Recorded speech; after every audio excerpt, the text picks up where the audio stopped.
विद्यार्थियों, हम पढ़ रहे थे त्रयोदशः पाठः विमानयानम रचयामः।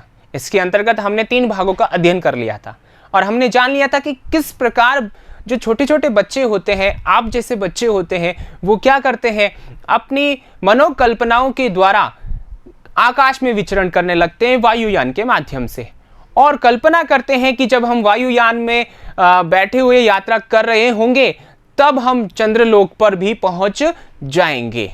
ऐसी कल्पनाएं कर रहे होते हैं और ऐसा हमने अब तक पढ़ लिया, ठीक है, इस गीत के माध्यम से। आइए अब आगे हम चलते हैं चौथे भाग में, मौक्तिकहारम, ये हमने उपशीर्षक रखा है। अब मौक्तिकहारम इस उपशीर्षक के अंतर्गत हम जो पद्यांश पढ़ने वाले हैं उसमें बच्चे क्या क्या कल्पना करते हैं वो हम सब यहाँ पर जानने वाले हैं। लेकिन इससे पहले विद्यार्थियों, पिछले वीडियो में जो कुछ प्रश्न आपको दिए गए थे उनके उत्तर आपने लिख लिए होंगे। आइए एक बार उनके उत्तर की जांच कर लेते हैं और फिर अपने पाठ की ओर आगे बढ़ेंगे, ठीक है। आइए एक बार देखते हैं मूल्यांकन प्रश्न। पहला प्रश्न था वयम कुत्र प्रविशामः, हम सब कहां प्रवेश करें। जब बच्चे आपस में सोचते हैं तो ऐसा कहते हैं कि हम कहां प्रवेश करें, तो वयम चंद्रलोके प्रविशामः, ठीक है। कुत्र यहां प्रश्नवाचक पद था तो इसके स्थान पे हमने लिखा चंद्रलोके, यानी चंद्रलोक पर, ठीक है। दूसरा हमारा प्रश्न था वयम कथम आकाशम याम, हम किस प्रकार या कैसे आकाश में चले, ठीक है, या आकाश को जाएं या पहुंचे। तो वयम उन्नत वृक्षम तुंगम भवनम क्रांत्वा आकाशम याम, ठीक है, यानी कि ऊंचे वृक्ष और बड़े या ऊंचे जो भवन होते हैं उनको लांघ करके हम आकाश को पहुंचे, ठीक है। तीसरा प्रश्न है तुंगम भवनम इत्यनयोः विशेषण पदम किम। यहां पर देखिए तुंगम भवनम, ये 2 पद है, इन दोनों में से आपको विशेषण पद बताना है। क्या बताना है? विशेषण, ठीक है। तो यहां भवनम जो है वो विशेष्य है और विशेषण है तुंगम यानी ऊंचा। भवन का मतलब घर, और घर कैसा है? ऊंचा, तो ऊंचापन जो है उसका क्या है? विशेषण है, इसलिए तुंगम ये हमारा उत्तर हो गया। अगर यहां विशेष्य पूछा होता तो यहां भवनम हमारा उत्तर होता। तो ये बातें भी आपको ध्यान रखनी है, ठीक है विद्यार्थियों। तो आइए अब आगे चलते हैं अपने पाठ की ओर। यहां पर देखिए तीसरा पद्यांश आपके सामने प्रस्तुत है, इसका उच्चारण कर लेते हैं और फिर आगे बढ़ते हैं। शुक्रश्चंद्रः सूर्यो गुरुरिति ग्रहान् हि सर्वान् गणयाम विविधाः सुंदर ताराश्चित्वा मौक्तिकहारम रचयाम, ठीक है। तो हमने इसका उच्चारण किया है, इसको समझेंगे। इससे पहले समझते हैं इसके कठिन शब्दार्थ।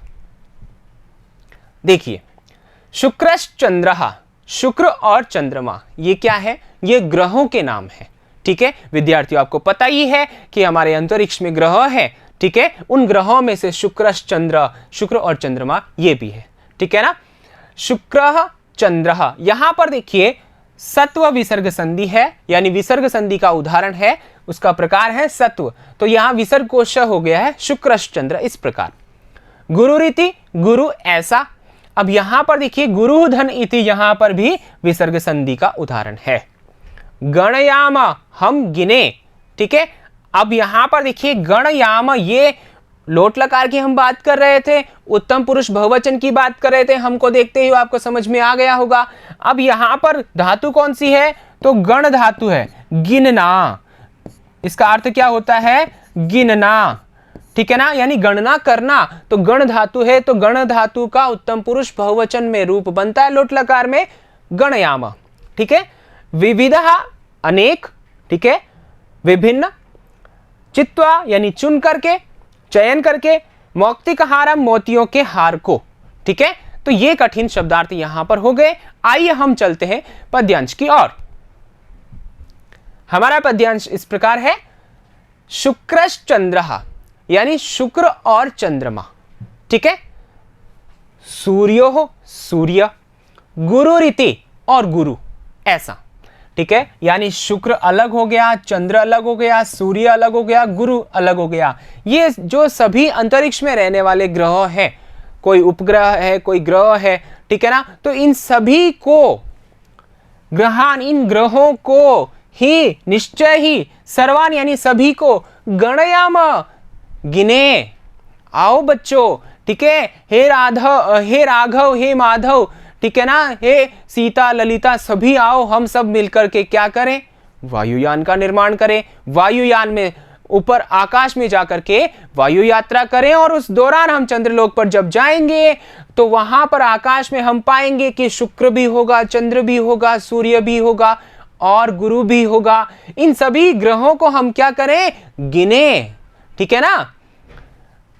विविधा यानी अनेक, सुंदर, बहुत ही अच्छे लगने वाले, टिमटिमाने वाले, तारा यानी कि तारों को चित्वा चुनकर, ठीक है ना, यानी कि विभिन्न प्रकार के जो सुंदर, अच्छे लगने वाले, टिमटिमाने वाले जो अंतरिक्ष में तारे हैं, उन सभी सुंदर तारों को चुनकर मौक्तिकहारम, मोतियों का हार रचयामा, यानी मोतियों का हार बनाए, जिनको हम कहां पहने, गले में पहने, ठीक है। तो यहां पर देखिए जो हमने उपशीर्षक लिया है वो यहां से लिया है, ठीक है ना, सभी पद्यांशों में से। तो यहां पर बच्चों की कल्पनाओं को समझिए, आप अपनी कल्पनाओं को समझिए कि आप क्या क्या सोचते हैं, ठीक है, क्या क्या सोचते हैं बच्चों। आप क्या सोचते हैं कि हम जब गगन में जाएंगे, आकाश में जाएंगे तो क्या करेंगे, शुक्र, चंद्रमा, सूर्य, गुरु, इन सभी सर्वान सभी ग्रहों को निश्चय ही का मतलब निश्चित तौर पर गणयाम गिने। अब यहां पर जैसा कि मैंने बताया है कि ये लोट लकार है और क्या है, उत्तम पुरुष है और क्या है, बहुवचन है, ठीक है। तो यहां पर इसकी क्रिया है और इसके अनुसार वयम कर्ता हो गया। फिर आगे कहते हैं कि अनेक प्रकार के जो सुंदर सुंदर तारे हैं, उन सभी तारों को चुन करके हम एक माला बनाएंगे मोतियों की, और उसको फिर धारण करेंगे। रचयामे यानी बनाएं, मोतियों की माला बनाएं, ठीक है। ऐसे ही बच्चे कल्पना कर रहे हैं, अपने मस्तिष्क में ऐसी विचार लेके आ रहे हैं, ठीक है विद्यार्थियों। तो आपको समझ में आ गया होगा। अब आइए आगे चलते हैं। आगे अन्वय देखिए, वयम शुक्रः चंद्रः सूर्यः गुरुः च इति सर्वान् ग्रहान् गणयाम, वयम विविधाः सुंदरताराः चित्वा मौक्तिकहारम रचयाम। अर्थात इसका अर्थ क्या हुआ, हम सब शुक्र, चंद्र, सूर्य, गुरु, ऐसे जो सभी ग्रह हैं उन सभी को गिने, हम सभी अनेक प्रकार के सुंदर तारों को चुन करके मौक्तिकहार का निर्माण करें, ठीक है।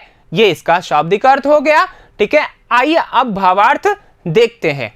भावार्थ इस प्रकार है, अत्र बालाः परस्परं संवादं कुर्वन्ति कथयन्ति च, आगच्छन्तु सर्वे वयम् अंतरिक्षे गत्वा तत्र स्थिताः शुक्रः चंद्रः सूर्यः गुरु इति सर्वान् गृहान्, ठीक है ना। अब यहां पर देखिए ग्रहान है, गृहान नहीं है, ठीक है। ग्रहान गणयाम पुनश्च अनेक प्रकारकाः सुंदर ताराः चयनं कृत्वा वयं मौक्तिकहारस्य निर्माणं करवाम इति। इसका अर्थ क्या हुआ, इसका हिंदी में अर्थ देखिए, अत्र यानी यहां इस पद्यांश में, ठीक है, बाला है यानी बच्चे, छोटे छोटे बच्चे, परस्परम आपस में संवादम कुर्वन्ति, संवाद करते हैं, बातचीत करते हैं, कथयन्ति च और कहते हैं एक दूसरे को क्या, कि आगच्छन्तु सर्वे, आ जाओ सभी, ठीक है ना। बच्चे कहते हैं ना आजा तू भी आजा, तो खेलने, तो इस प्रकार के क्या करते हैं वो एक जगह इकट्ठा होते हैं और क्या कहते हैं, वयम हम सब अंतरिक्ष में, ठीक है ना, गत्वा जा करके, अंतरिक्ष में पहुंच करके, जा करके, तत्र स्थिता यानी वहां पर स्थित, अंतरिक्ष में स्थित शुक्र, चंद्र, सूर्य, गुरु, ऐसे जो सर्वान ग्रहान सभी ग्रहों को, ठीक है ना, गणयामा गिने।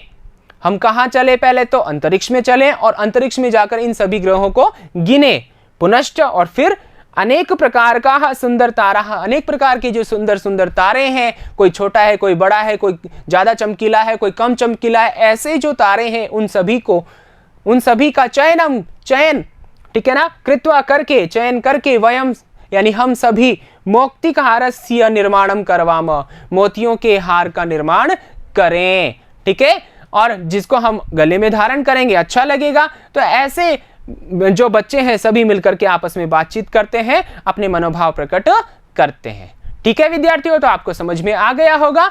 अब आगे चलते हैं, इसके कुछ प्रश्न देखते हैं मूल्यांकन प्रश्न के रूप में। पहला प्रश्न है वयम मौक्तिकहारम कथम रचयाम।